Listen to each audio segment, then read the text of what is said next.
This episode is brought to you by TaxAct. Don't do your taxes alone. Join TaxAct's National Admin Night. Admin nights are social gatherings for getting through your to-do list. So get ready for a night of fun, finding deductions, and filing taxes with TaxAct, where you can file your federal and state return for just $49 through April 8. Let's get together and get them over with. Visit taxact.com/admin-night for details. With the election right around the corner and our ever-expanding network of podcasts, including our most recent edition, Still a Consciousness, there's never been a better time to become a member.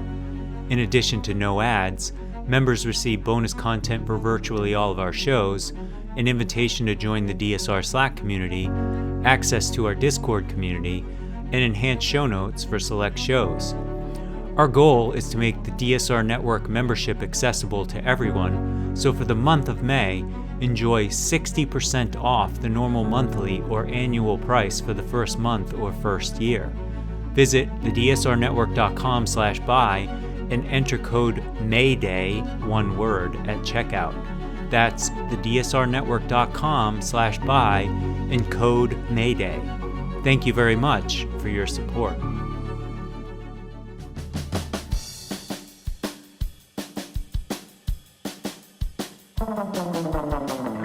Welcome to The Secret Life of Cookies, where we try to solve the world's problems through the miracle of carbohydrates, one recipe at a time, with host Marissa Rothkopf and her dog, Bosco.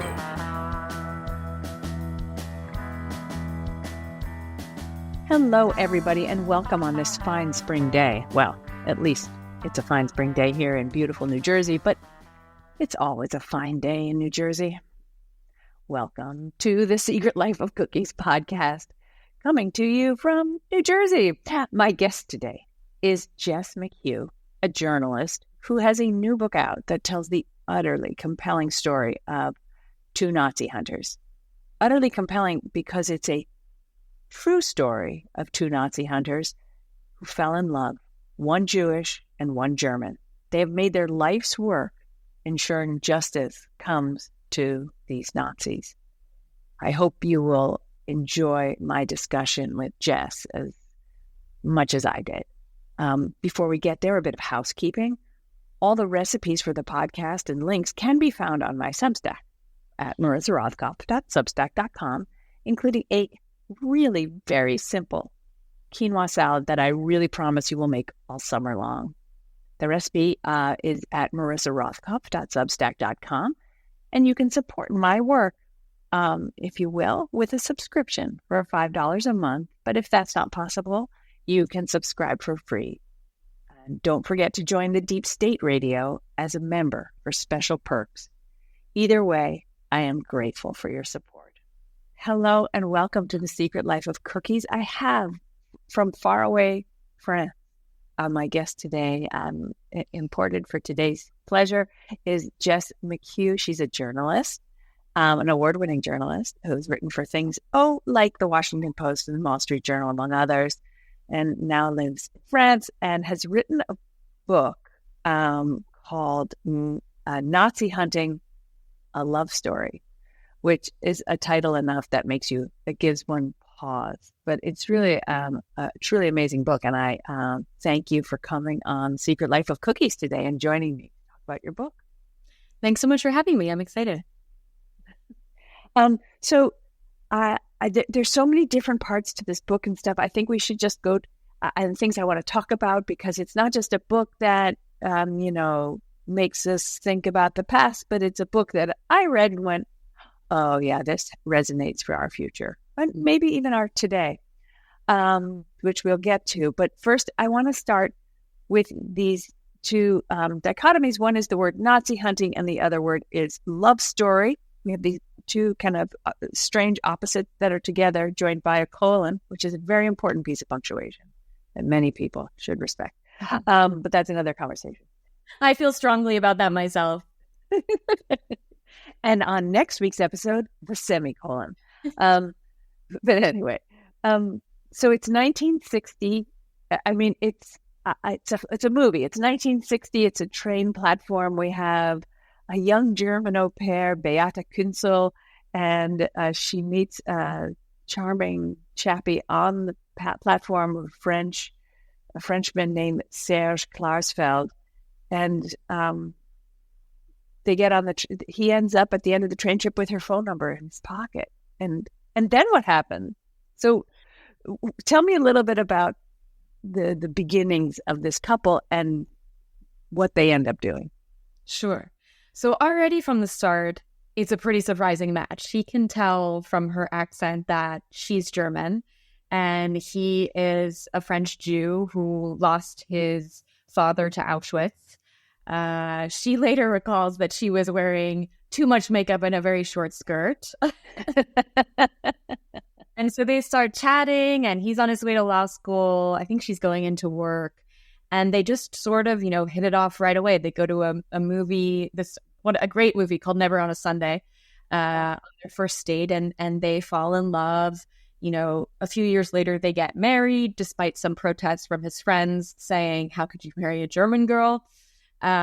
And their future kind of quite literally falls into their lap. They're reading the newspaper and they see, a line in a story about how the new German chancellor is a former Nazi. And not just any Nazi, but someone who was pretty instrumental in Hitler's propaganda wing. And so they decide this can't stand. They go after him, hoping to get him to resign, which he eventually loses re-election. And from there, they kind of make their livelihood hunting Nazis and bringing them to justice. Serge eventually, he was going to law school. He gets his law degree. So not only did they hunt them together, but then he often prosecutes them. It's an incredible story with many interesting detours. She spends a lot of her time in jail, it seems to me, in and out of jail. And the story of her, it's the 60s, so let's use the word moxie. Shall we use the word moxie? Okay. The story of her determination and to make sure that the chancellor is prosecuted, or at least not allowed to win re-election, by going up to him and drawing attention to him by slapping him. Yes, it is just a wild anecdote. And it's the kind of thing that it's so surprising that it even happened. It blows my mind. She's 29 years old at the time. They've been married for 5 years. And she starts off her campaign by, trying, she's a reasonable person. She tries to write these brochures, informing the public about who this man is and what he's done. That doesn't work. So she goes to Congress, and she stands up while he's giving a speech and shouts, "Nazi, resign." And people stare at her. She thinks, this is good. This works. So I think it's about 6 months later, she and Serge decide that she wants to slap him in the face. And so through some finagling and, charming of guards, she's able to get in the wings of a platform while he's giving a speech. Or no, I think it was during a parliamentary session. She runs on stage, shouts at him, "Kissinger, Nazi, resign." He turns and she literally slaps him straight across the face. It's just wild.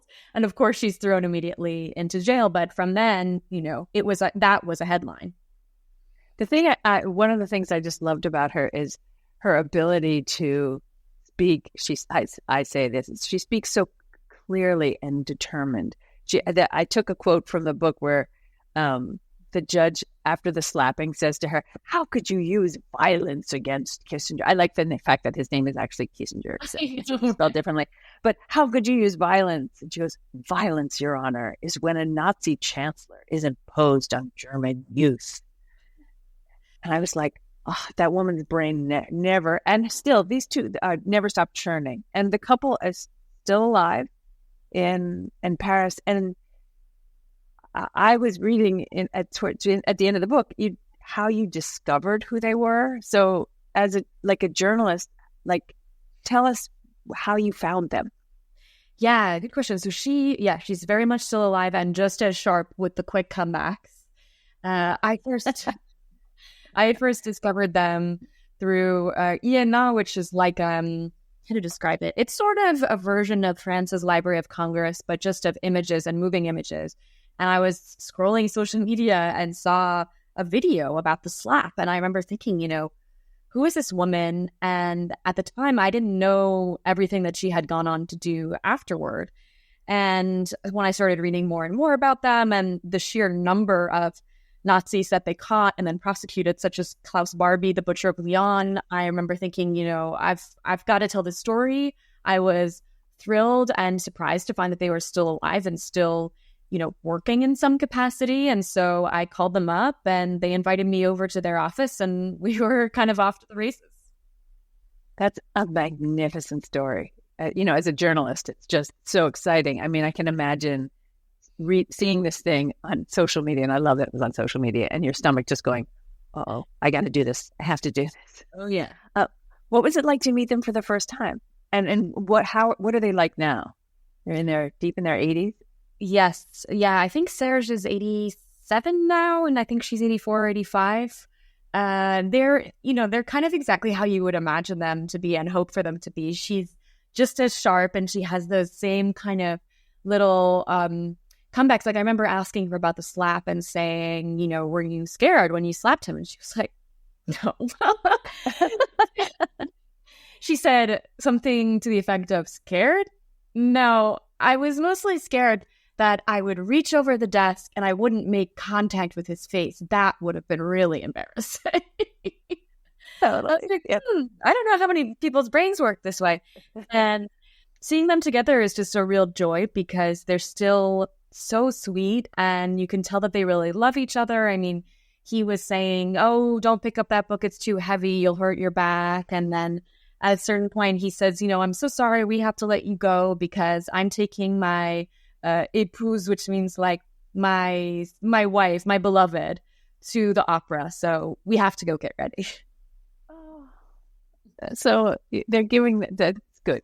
They're treating themselves well because they've worked incredibly hard.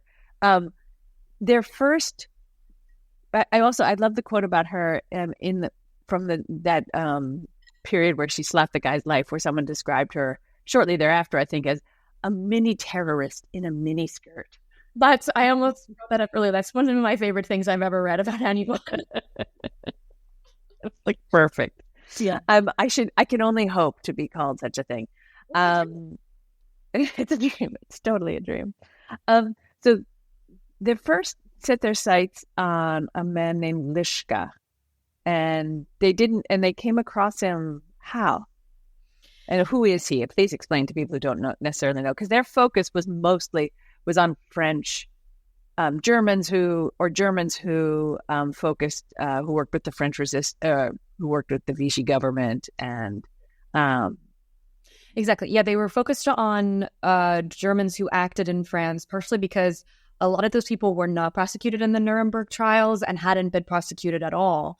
And they were finding themselves in this kind of legal loophole after the war in which the Allies forbade Germany from prosecuting Nazis. And France and Germany didn't have an extradition treaty, so they couldn't be tried in France. So these people were just living their lives, essentially, after, the atrocities that they had committed.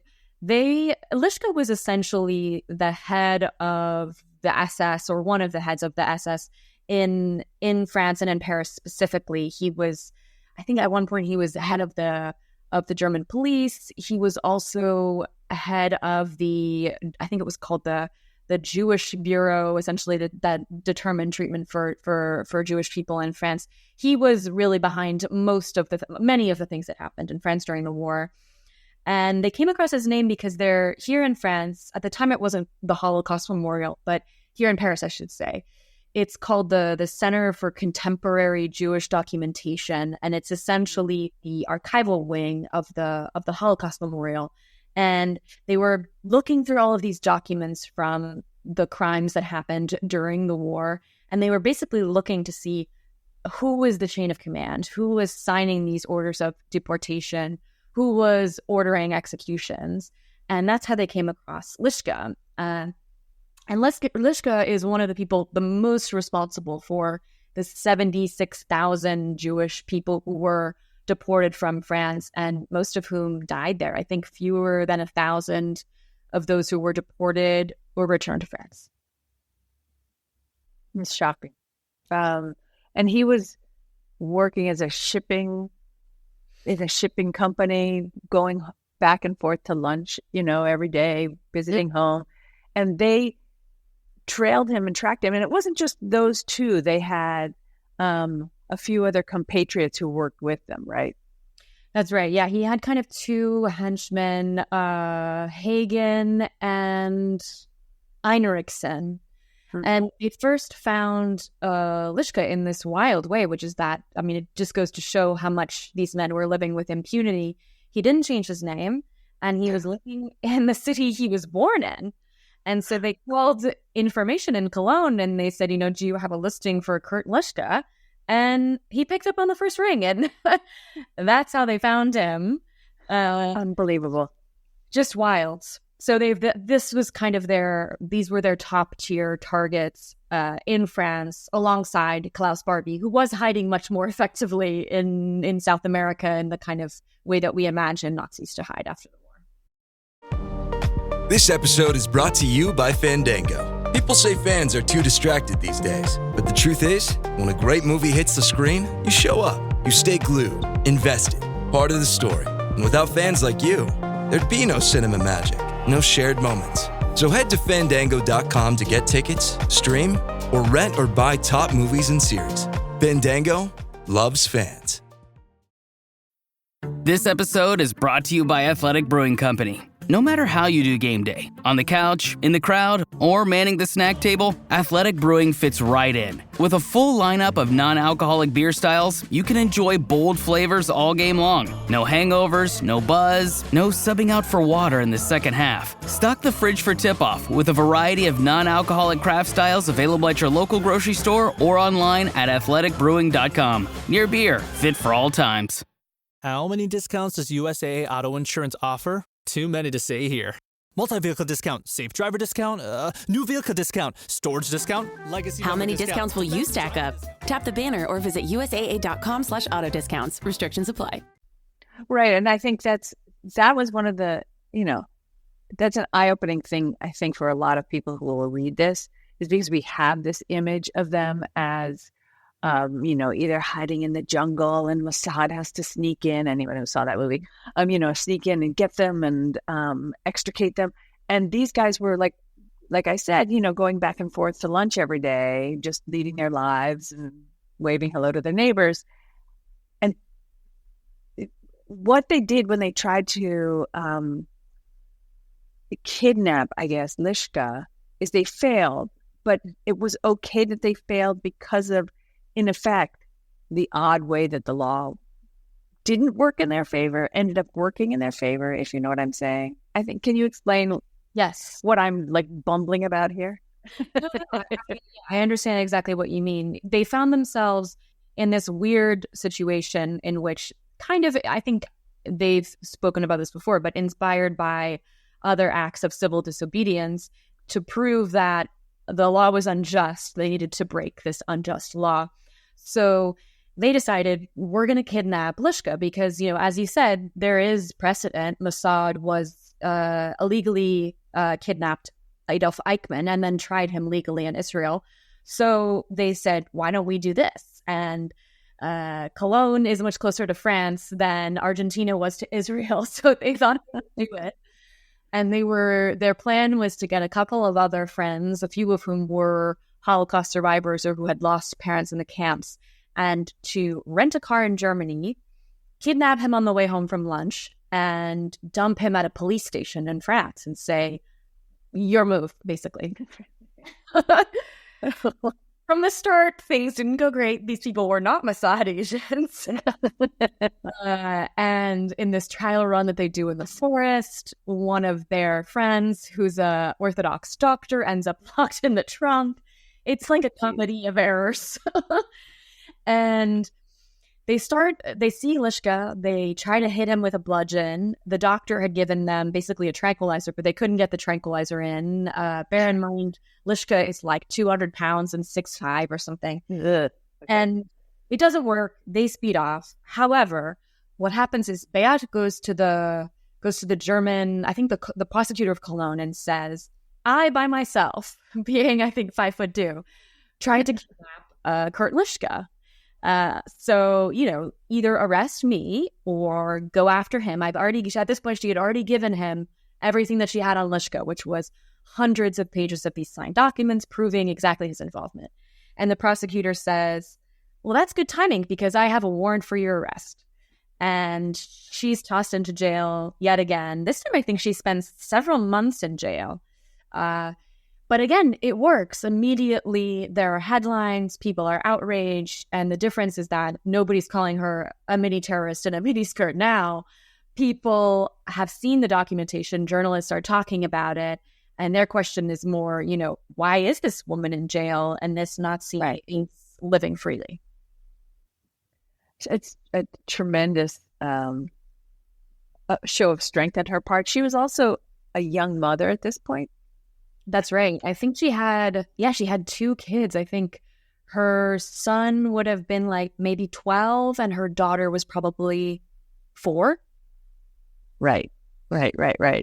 And you talked about one of the things that sort of, in my mind, came to my mind as a parent, which is like, how do you manage Nazi hunting and, raising your family? It's a big question. And I mean, there's parts where she, in her memoir and speaking to me, she had said something like, I was on the trail of Klaus Barbie in Bolivia and I was thinking like, does my son have an unclean underwear? Exactly. And that was like, I'm never going to complain again about anything. You feel instantly less than. And balancing work and family, it just fits in.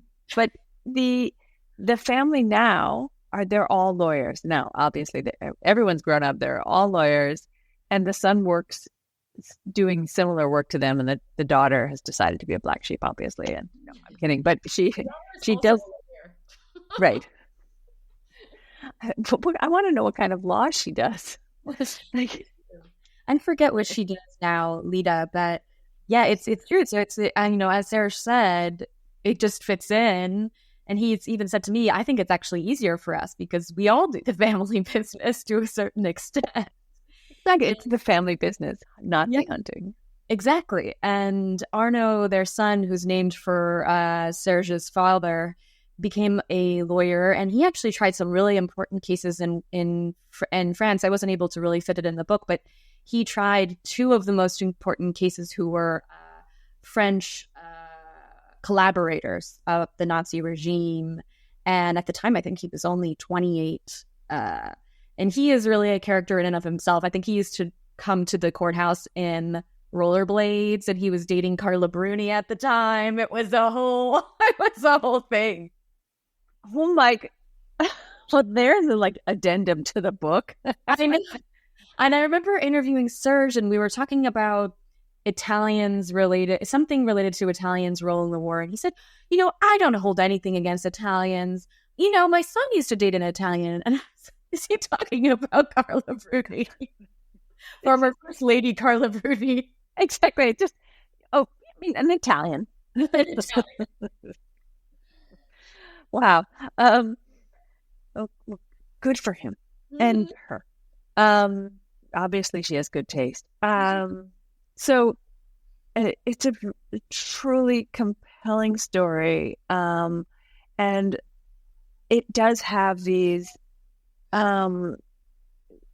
shades to me, are just reminders of what things people are getting away with today. I mean, it's Monday in New York. We have Donald Trump on trial again, criminal trial. But we also, you talk about her going to Bolivia with her friend, or with a fellow person, was an Auschwitz survivor, or someone whose family was killed by the Nazis, and she sort of they arrive in Bolivia, and the officials come to them and say, while they're at the airport, we know you're here. You better not do anything. Don't create a fuss.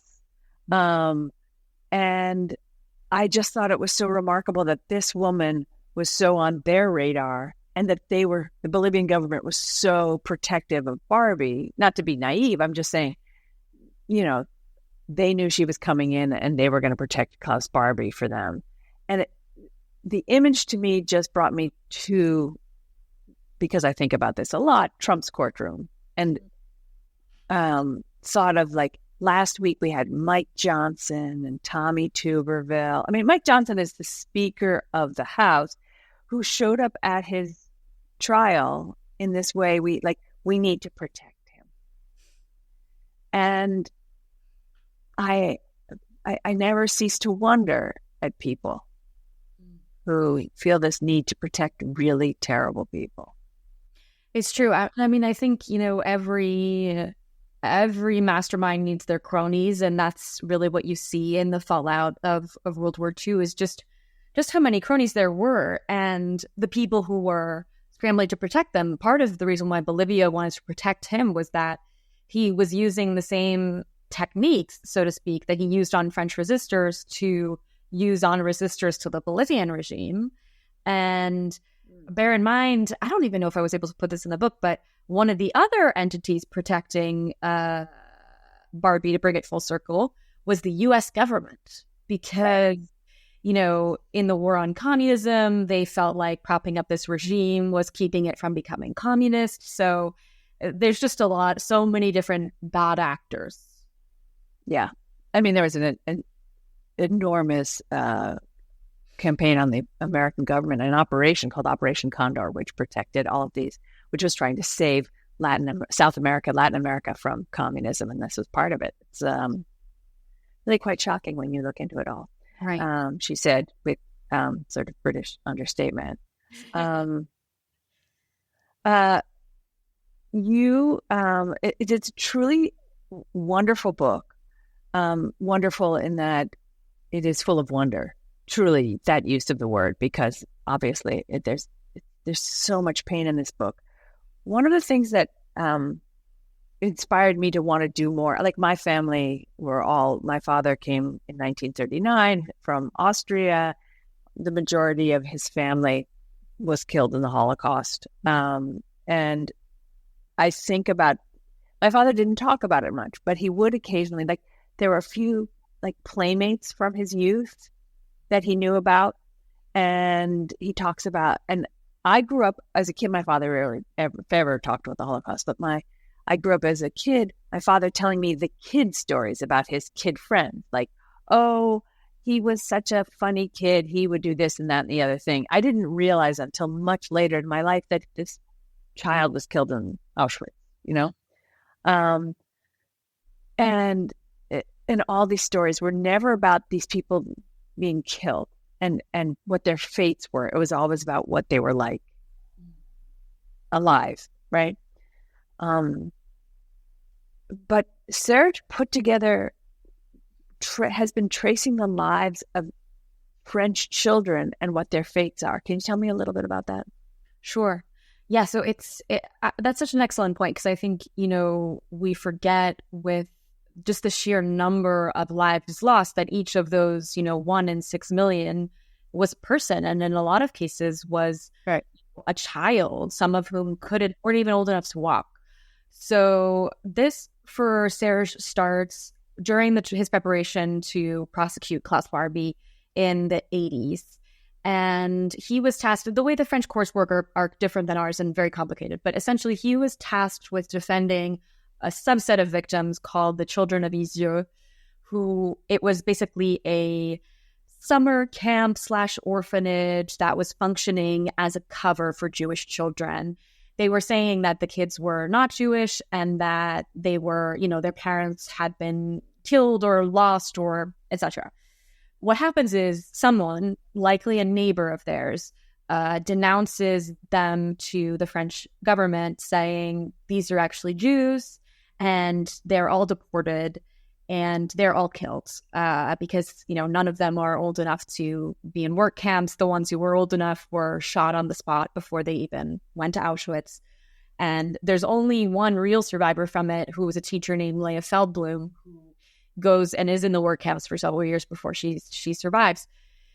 all this to say, what Serge tries to do for each child is to retrace their lives. I think there was maybe 40 children, the youngest of whom was 4.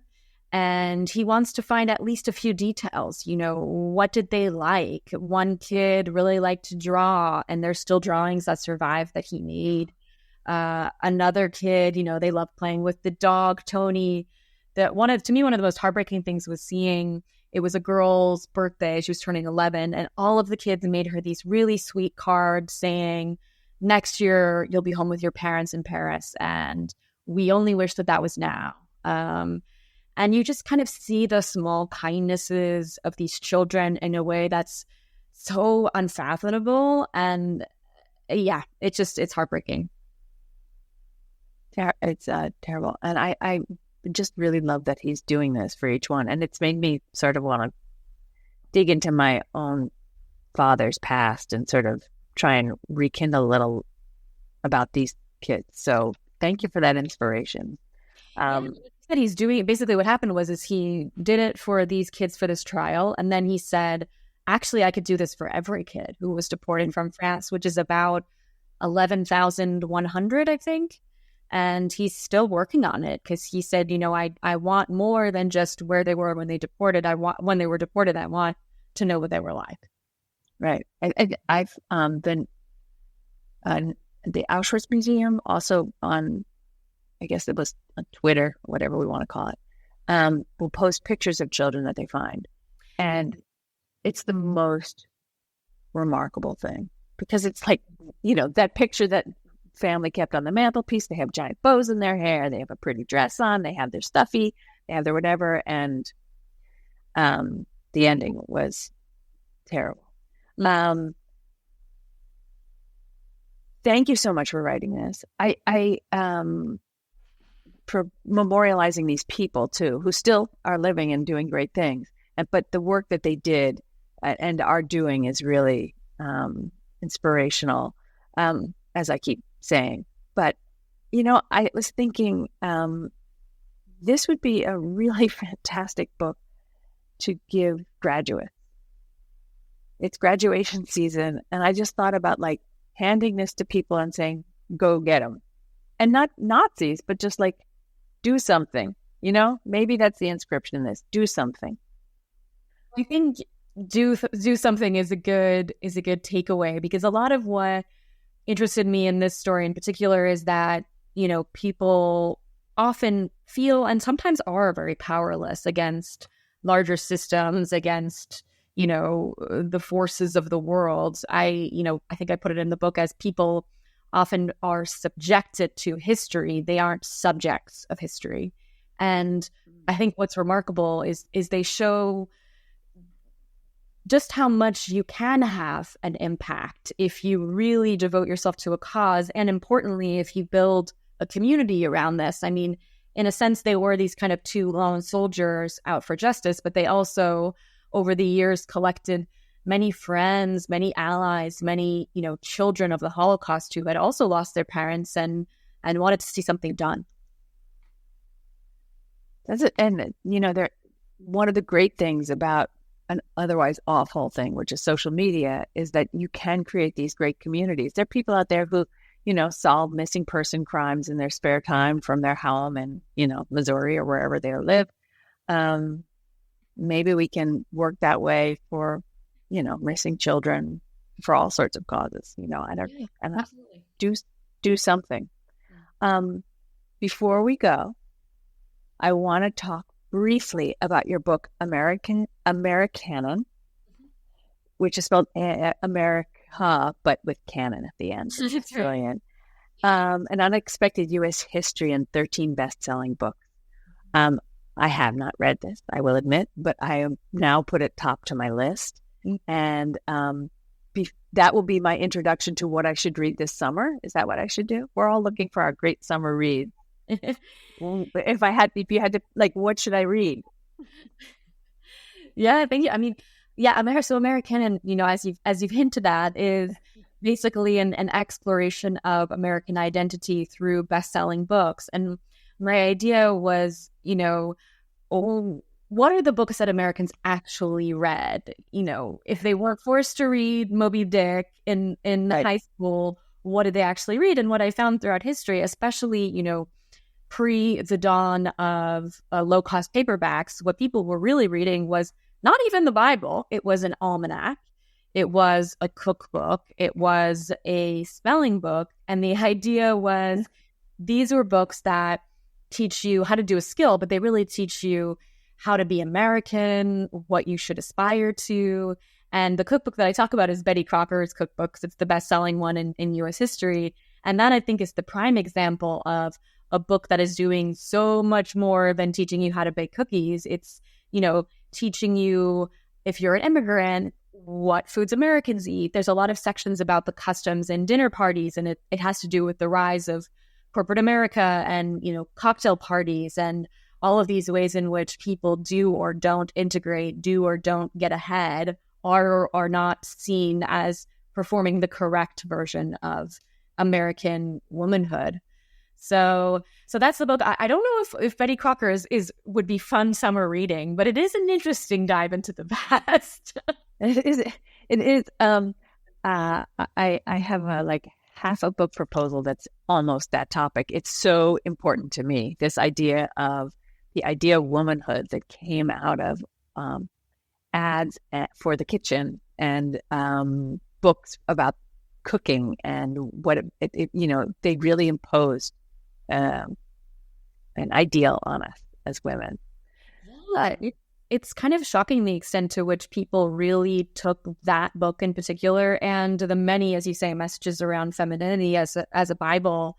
I interviewed my grandmother, who's a first-generation Italian immigrant, and she said, you know, when I married your grandfather, he didn't want to eat red sauce and he didn't want to eat veal. He had never eaten any of those things before. So what he wanted was pancakes and cookies, which my mother had never made for me even once. And it really perfect around. And it really became, you know, the book that people read not just once, but every day. Right. And not to mention all those people who are like, I have my grandmother's secret recipe for such and so. It's like, it's Betty Crocker. Yeah, always Betty Crocker. Your grandmother was a great woman, greater than Betty Crocker. She made them real. So on an uplifting note, so thank you. But I guess, you know, I think you've given me my new tagline for my podcast, which is do something. I love it. Because we need to do it. So thank you so much for joining me today from France. And thank you for making sure that these people also have their place in history. Thank you so much. And thanks so much for having me. My pleasure. Have a great day. And thank you so much. And do something. Yeah, that's right. Do something. Thank you for the inspiration. Thanks. You can get the ebook or audio version of Jess McHugh's book on Everand. That's EVERAND. Or follow Jess McHugh at Jess McHugh 3. That's the number 3 on Instagram. You know where to find me at marissarothkopf.substack.com or Marissa Rothkopf Eats on Instagram. And if you're hanging around Threads, come on, give a follow. Marissa Rothkopf Eats. Thank you and have a great week.